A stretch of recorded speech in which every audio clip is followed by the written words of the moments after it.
Welcome back to the Tactical Pause podcast. I'm Kevin Price. I'm Kevin Reed. And I'm Armando Macias. And if you haven't done so already, please consider subscribing to the channel. That's the best way to help us with the YouTube algorithm. All right. Hi, everybody. Welcome to the Tactical Pause podcast. I'm going to host this one because this is a question that I've been talking about for quite some time, at least in my own head. I ask myself, if we get good policy passed, i.e., we have passed universal health care, we have better sources of education, we have fixed a lot of the domestic problems. Is that all we really owe Trump voters? Or does political identity actually matter? One of the things that someone counterbalanced to me was, well, what if the pendulum swings back to the right, and all of a sudden they unvote all the stuff that you've done? They decide to go back. Was building that coalition, was passing that policy without regard to how those voters, or that, I guess, it really is a cult. And I know that that's a hot button thing, but they are a cult. They are devoid of reason. And so what do you think matters more? I kind of have broken this down into three questions. First question that I'm going to toss over to anyone who wants it is, what do we owe each other as American citizens, right? So if you've read Howard Zinn's A People's History of the United States, or at least parts of it, there's a lot of conflicting initial reports, or I shouldn't say initial reports. There's a lot of reports that were not given in history books of uprisings of poor white people, uprisings of people who had been taken advantage of by systems that didn't give them money. Remember, money wasn't really an invention in this country. Greenbacks weren't really an invention until post the Civil War. Most states only generated paper currency when they were forced to due to uprisings. So I guess the question is, throughout our entire history, from what you can see, what do you really think we owe each other as Americans? What do we owe each other as American citizens is a really good question, because I was watching the movie Lincoln, right? Spielberg's Lincoln, because there's that scene where they're trying to get slavery ended and everything like that. And their argument was, look, we're not equal as people. You have this dude who's a total douchebag, but even you, he's like, even you, slimy reptilian dirtbag ass, you are still equal under the law, right? So we may have these disagreements and we may treat each other the way we do, but I think what we owe each other is really having that dignity of, listen, man, under the law, we have to treat each other respectfully and equally the same, and we can't get rid of that. Now, I know that that's, as a civilian, as an American citizen working day by day, we could do so much, but as people running for public office, they can't lose sight of that. And we've seen too much of this, what I call, there's real political correctness that we're seeing versus the fake political correctness. The fake political correctness is, oh, those liberals are using the wrong word, and why can't we use the word Negro? Why do you have to be so politically correct? But real political correctness is what I've been seeing with the Trump administration a lot, which is, hey, if you're not with me, you're just not correct politically. So you have to be exactly like me, right? And to get rid of that, we owe each other that equal dignity under the law as Americans. I don't care if you're liberal or not. And respecting those constitutional rights, I just think that we lost a lot of that. We lost sight of a lot of that. And participating. You know, a lot of us don't want to vote. A lot of people give up, but it's like, hey, man, I know you're going to give up, but you have to vote, and this is why. Let me educate you. Let me help you. Let's talk through it. Let's just educate each other. Forget about fighting. Like, let's actually talk as Americans. But that's where my head went. Well, the thing, going back to what Kevin Reed said about, if we were able to pass universal health care and some of the more progressive things, and Republicans going back on it when they're in control of the House and Senate, I don't see that happening. And I will tell you why. Look at when Obama passed the ACA.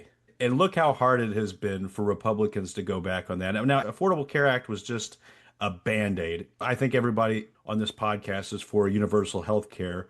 I think once you pass universal health care and Republicans see how good it is, they're not going to want to go back. But the other thing prior to that is just passing universal health care because I don't see it passing anytime in the near future because Democrats don't want universal health care any more than Republicans want universal health care. Progressives want universal health care. And there are a lot of progressives in the House and in the Senate, but there's just not enough. And a lot of politicians take a lot of money from the insurance companies who are not going to want universal health care. There's a lot of money against it, just like there's a lot of money in the oil industry. I don't know. I don't think it'll get passed. But two, if it does get passed, I think Republicans will have a really fucking hard time going back on it after the fact. So I was gonna say, KP, do you think though, like that's what we owe people policy wise, that we owe each other as American citizens, like, hey, we have to do something because this is unsustainable. I absolutely do. I mean, I do think we owe ourselves that policy wise. I'm all for universal health care. I think we should do more progressive things like that. Do I think it'll happen? I don't in the near future. It would be nice, but I think we do owe ourselves that. I mean, there are a lot of better politicians, I think, coming along. I really do feel like there are, but I don't think they're in the high numbers that they should be to effectively make that happen. Armando, go ahead. What I was gonna say with the policy thing is, I love that you bring up history like Howard Zinn. Oh man, that guy was amazing. But when I look at it, I remember going through some research articles with this guy, Dr. Ezra. We were having a discussion about what happens if we pass really good policy that helps everybody, right? Like universal health care. Will somebody get back in charge and start changing it? And I think when you have a policy like that, people are more likely to accept incremental change. Like, okay, we have universal health care. We love it. We have a better tax policy. We love it. We're finally able to see what that's like.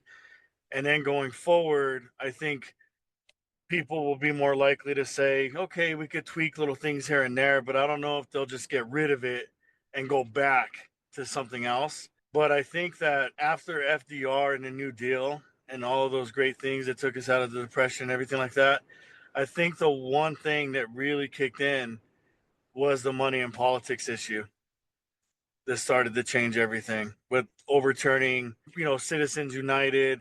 The Supreme Court just lifted a cap on campaign spending again.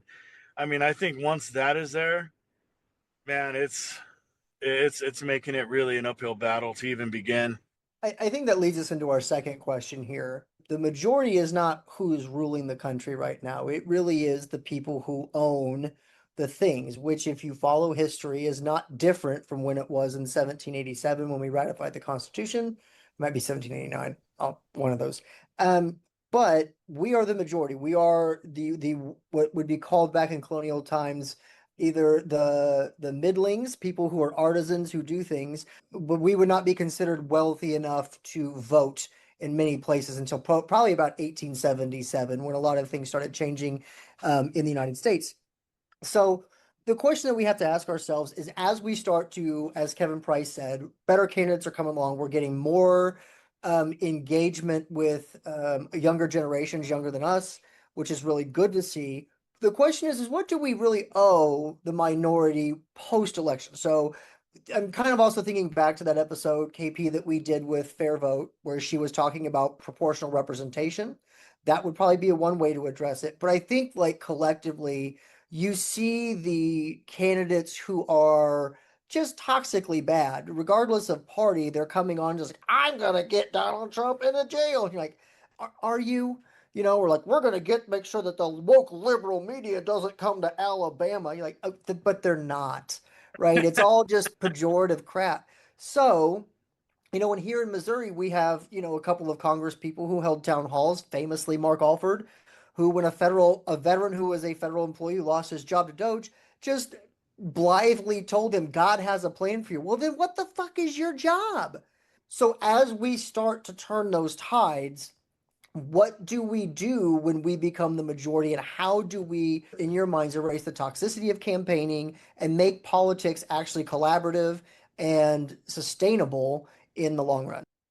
I think for the majority to be represented properly, I think we have to show people that not just progressivism, because I recognize that the whole population isn't progressive, but that everyday Americans can run for these positions successfully and, really make a difference. I mean, I I'm in a lot of liberal circles, and there's a lot of liberals who are standoffish about, say, Mamdani, and I think he's a big litmus test right now because I've even noticed people that are usually more moderate picking up some more progressive views. There's not that many people that I come across in the Democratic Party that are not for universal health care.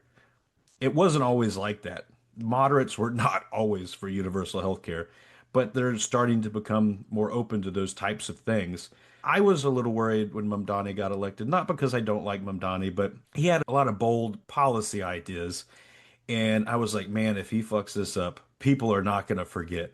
But also, if he does it right, people might be less afraid of saying I'm progressive or socialist or whatever. I mean, I'm a progressive. I'm not a democratic socialist. I support a lot of democratic socialists. But I think so far he's doing a good job, especially with his city-run like grocery stores. It seems like people have been very happy with that. The crime has been down, which is really big for New York. So far, what he's been doing is successful. I was a little standoffish. I didn't want to say it was going to be one way or another, but I think as people see that progressive things, socialism isn't always a dirty word, that you can be successful, I think you might see more politicians be willing to come out of their shell. I don't think corruptness is going to go away overnight or anything, but I think we're moving in the right direction. I feel that we're moving in the right direction. I could be completely wrong. I've been wrong before, but I do feel like we're moving in the right direction. Yeah, serving the minority. I think that's a reason why a lot of right wing people and Republicans will always say, that they don't like a democracy and the majority is tyranny, and they say these things. But I think that as long as everybody has an opportunity to voice their message and to get their message out there, it's like, hey man, if you believe in something, put it out there and let's see what happens. You may be in a minority and your beliefs. Like if you say, hey, like we get into specifics, if we have universal health care, it's very popular even when it comes to Republican voters, depending on how it's labeled. When the polls say government run healthcare, they kind of get scared a little bit. When you say public option, universal healthcare, they tend to be more in favor of it. A lot of times it's just the wording. But when they say, like, wait a minute, okay, so no more copay, no more deductible, I get to keep my doctor. They're not really on a government payroll. And it's going to save us a lot of money, even based on a Koch brothers study, which is a right wing study that showed it'll save us even more money than our system now. Wow. Okay. And, they become a lot more into it. Even the majority of Republican voters favor taxing the rich. So I think it's, getting that message out there, like you said, Kevin, is the majority is for a lot of those policies, but it's just like, hey, man, if you don't agree with it, you still have a chance to fight against it. If you like private insurance, make your case. Some people say that we should have like a total transformation of our healthcare, and some say at least have an option. Hey, there's a public option. You don't have to do it, but it's there. We could expand Medicaid and Medicare, but if you want to go to private route, I guess that's cool. But as long as they could state their case and see who's convinced by it. I was also going to ask, what pathways do you see congressionally for that? I think you might be able to convince libertarian leaning conservatives who are more akin to a Thomas Massey than anyone in the Trump world. Do you guys think that that's a possibility? That, I mean, we're gonna have to build some sort of coalition, because I don't think that you're gonna have a lot of um, progressivism and democratic socialists in places like here in rural Missouri. I think that is still probably 5 to 10 years away. So what kind of coalitions do you see building that? Well, I think bipartisanship is very important. I mean, just because we're progressives and we want things to be more progressive, the truth of the matter is we're never going to have every member of Congress or every member of the Senate think the way we think. So at some point there has to be some level of bipartisanship. But people who are your regular Joes who want to run for office, they can't half-ass run for office. What I'm seeing, at least in my congressional district right now, we have a very moderate Democrat as our congresswoman, and she took APAC money. You know, she's fairly pro-Israel. She's very pro-Israel. She voted against the impeachment of Trump. You know, on most everything other than those two items, she's pretty left-leaning, but those things are enough to make somebody not vote for her. However, the two progressive Democrats who are running are nowhere to be found when it comes to campaigning or anything like that. Nobody knows who the fuck they are, and some people don't want to vote for them because the other candidate actually shows up and is in the community and listens, despite the fact that she doesn't always do the things that everybody wants. People like when their representatives are accessible and they can see them in the community and that type of thing. So, what I would say to progressives, or even if you're not progressive, if you want to run for office, run for office. If you're gonna run for office, go all in. Don't half-ass it. You got to get in front of everybody. You got to go in front of circles that you don't always want to go in front of. You know, you got to go in conservative circles sometimes. You got to go in more left-leaning circles sometimes. If you want to run for office, run like you fucking mean it. Sometimes you got to talk to people you disagree with and try to find some common ground. But we definitely do need to find common ground. That's the only way we got to get away from this thing that one side does something and the other side just undoes everything. Obviously, some things are going to change here and there, but it doesn't have to be undoing everything that the other fucking person did.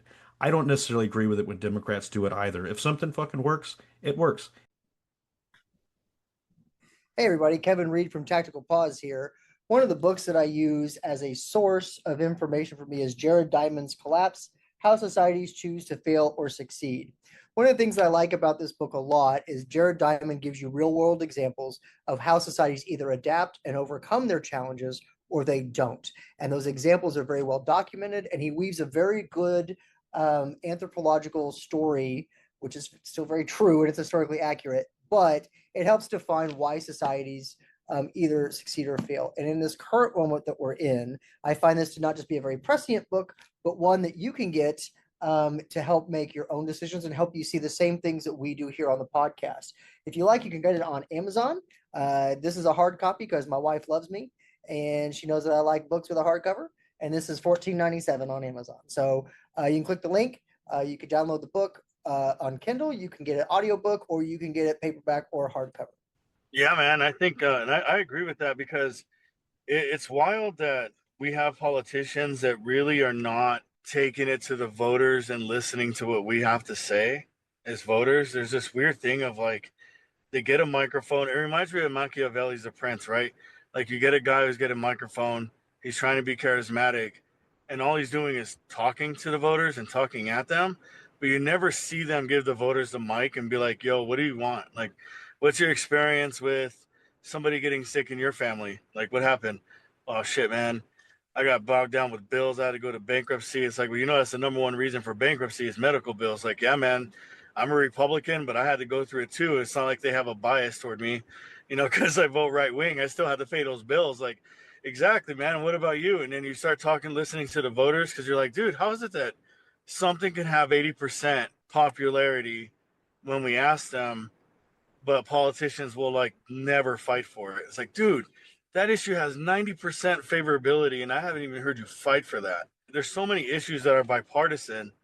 I was pleased. I had seen a video that was shared by the DSA webpage of a Facebook group of a preacher in North Carolina who basically came out and said, you don't live in a Christian nation because a Christian nation would never have accepted slavery. A Christian nation would never have allowed you to displace Native Americans and essentially economically oppress everybody else.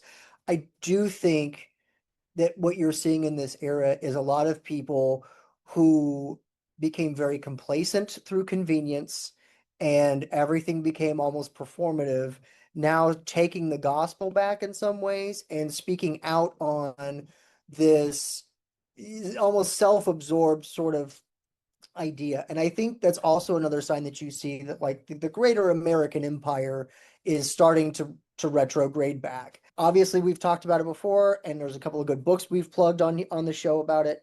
But the question becomes for us, like from your guys' point of view, we're largely not going to be the world's policeman anymore. Like the Trump era is the final death knell, not because it's completely his fault, but there's been 30 years of internal mismanagement here in the United States. A lot of red states, Missouri is a good example, have really just neglected their rural spaces, and you have a big crisis here at home.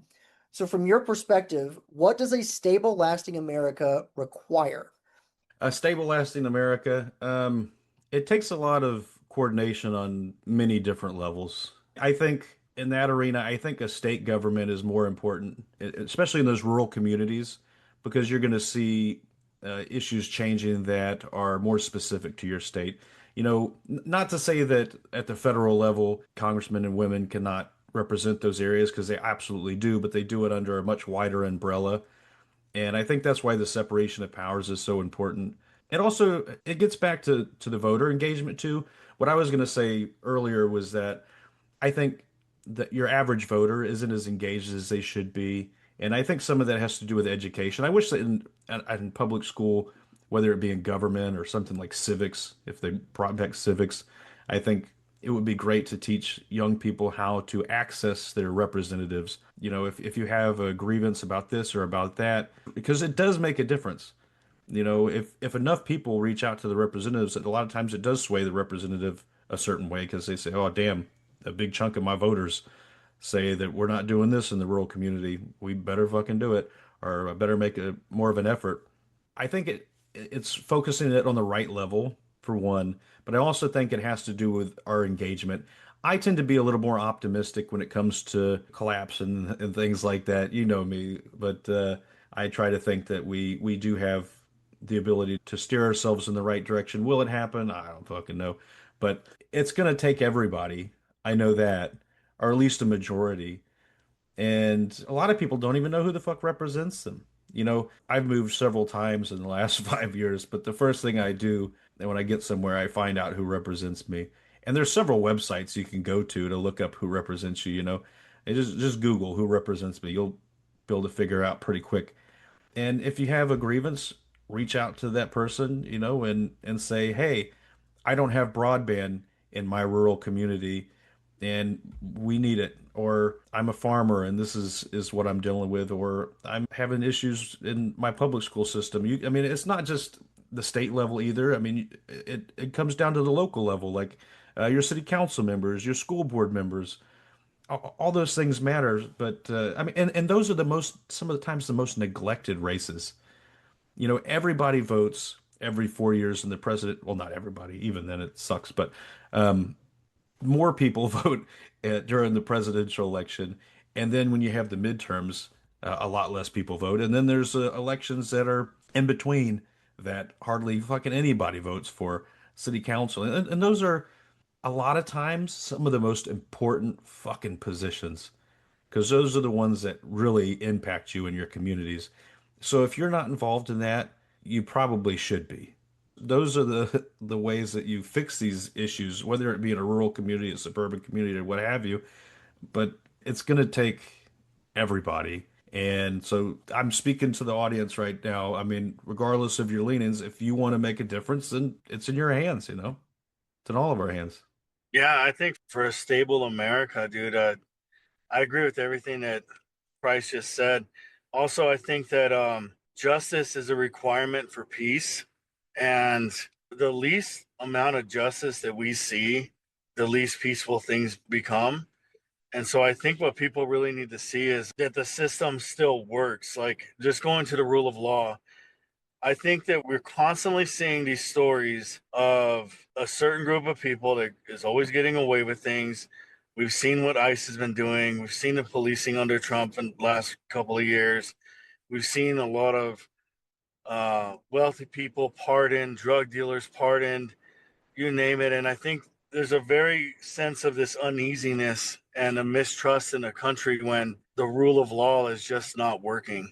That part before, there's a lot of things we talk about, like policy wise and things like that. But I think just getting back to being like, listen, we have a rule of law and it's supposed to, it's supposed to work. I mean, we have a 34-time felon who's a president now. We have police officers murdering people in the street. Nothing happens. That's what we see. So I just think there has to be something where, look, regardless if you're a billionaire, a former president, it doesn't really matter. You can and will be arrested. Like, we got to start seeing, we have to see something work within our system. Something has to work in order for it to be peaceful. And I think that's the requirement for it to be stable in the future. And I think, Donald Trump is such a big contradiction of himself. I don't mean to go on a rant, but I'm about to. There's several things. Like, we get called commies all the time just because of our podcast. But if we want to talk about communists, Donald Trump has a really poor track record when it comes to buddying up with people like Kim Jong-un, especially Kim Jong-un, Vladimir Putin, and others. And now, as it's going the direction it has, he's backing off of that a little bit. But I feel like it's a big contradiction for somebody to call anybody commie just because they're a little bit left, and then Yeah. somehow negate the fact that he's done all that shit. And then, they're always complaining about our tax dollars not going to the American people. And then he spends hundreds of millions of dollars to retrofit a plane that he was gifted from Qatar, and none of them have a fucking problem with it. I heard somebody say the other day, "Oh, well, they build new Air Force Ones all the fucking time." Yeah, about every 30 years. That's not all the fucking time. And I guarantee you this fucker's gonna try to leave office with that goddamn plane. I fucking guarantee it. So it's just a contradiction. I wish they could just own up to some of their bullshit. And I get it. Democrats don't always own up to their bullshit either. And I call Democrats on it when they need to be called on it. But I consider myself a Democrat for the most part because I feel like it's the best vehicle to get where I feel like things need to get. I don't know. That's my 2 cents on that. Dude, that's so awesome that you brought that up because Donald Trump and a lot of these people, they know the truth. Like, for example, today on CNN, so I watch a little bit here and there of everything. There's a MAGA defender. I forget her name. She's a younger brunette girl. I forgot her name. But anyway, she went on a rant about NATO. And she was like, yeah, NATO needs to pitch in more and help us out. We give them a lot of tax dollars. We could be using that in our country for healthcare. And the dude caught it and said, wait a minute. So you're saying that we should use our tax dollars to fund universal health care and universal pre-K and stuff like that? And she's like, well, I mean, no.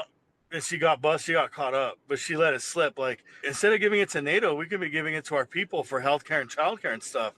And then right away, somebody busted her, like, see, you do know that that's where our money should be going. And even Donald Trump and his book, The America We Deserve, he wrote it because he was a Democrat for a little while too, right? So he wrote it, The America We Deserve. In that book, he said, yeah, I have some conservative views, but everyone who knows me knows that I've been very liberal with healthcare. And I always believe the government should take care of its people and pay for it all like other countries do. And he said it on 60 Minutes when he ran the first time. He said, hey, I might lose Republican votes for saying this, but I think the government should pay for everybody's health care. He goes, yeah, some right wingers might not vote for me after saying that, but yeah, even recently, and he told the dude in Australia, you guys have way better health care than we do. It's like, well, do something about it, man. You've been the president twice.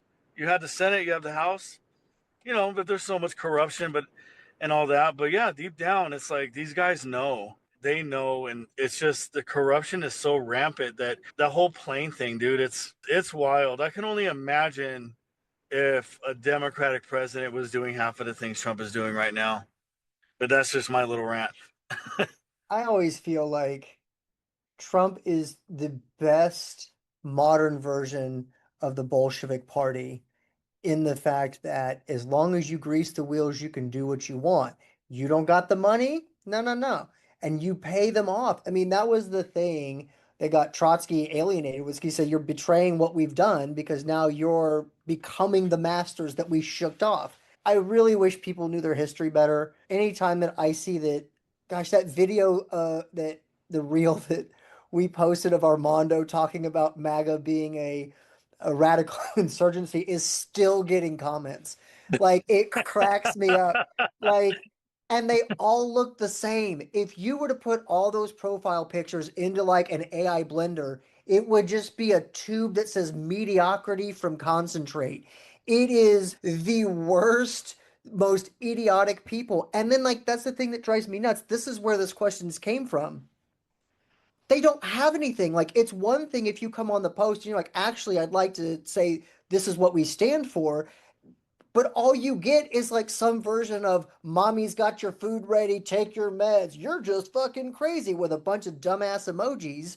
And it's like, but you don't offer me anything. If I give you healthcare, are you still going to be the same empty child pool shallow type of person that consistently thinks that you need to go on to a progressive veteran podcast and tell me that mommy's got my hot pocket ready while you look like a living penis? At some point, I need more. You need to come on and give me something of substance so I have something to go on. Otherwise, the only thing I know how to do is to give cogent policy a chance to make sure that your quality of life is better and that you feel that you have a dignity to the labor that you produce, Yeah. right? Outside of any of that shit, at this point, I am just. It's like, in Toy Story when they finally put the toys away. Like, anytime I see comments on our videos from those people, I'm like, oh, really? Do I need to go touch grass? All right, let's put you back in your box. It's just like, it just drives me nuts. Dude, it was two Republican political scientists that said that. Like I was talking about, they're like, dude, this party, it's not in any parliament, it's not in any democracy. Like this idea is found in radical insurgencies. It's extremely hyper religious. It's all about identitarianism.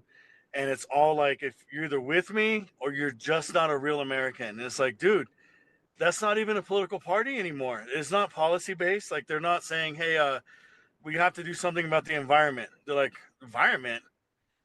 Like, man, fuck the earth. Like, what do I care about the earth? I just hate these dadgum liberals. Like, it's like not about healthcare. It's not about education or the roads or bridges. Nothing. Nothing about college. It's just like, I don't know, bro. You're Christian. Like, and if you're black, you're DEI and fuck off. That's all it is. I think it's funny that a lot of these people that comment, it's always the ones with no profile picture and the ones that, join ICE and wear a mask, or was it a Confederate group that was marching and on the bus? Did you see those pictures and the Patriot videos? Front. Yep. Yeah, and they're always covering their faces. There's been this massive pussification of the Republican Party, I swear to God. It's all from the MAGA right. And back to what Armando was saying about, Donald Trump saying that some progressive things were good, like universal health care and all this stuff. I mean, he said things about being pro-abortion and taking guns and things like that, and Republicans just gloss over it like they did not fucking hear it. He means it, but he doesn't. He doesn't mean to do anything about it. That's the problem. He talks about it because I think he, in his heart of hearts, he does believe it. But I also think what's more important to him is, the gratification from people within the party, from his supporters and things like that. So I think at some point those things get lost in the message. That's the thing. Like, there's a lot of Sanders voters that there's some Sanders voters that still voted Democrat, after Bernie Sanders, but there are a chunk of Sanders voters that went and voted for Donald Trump. And it was because he said shit like that. And it was because he wasn't your average politician.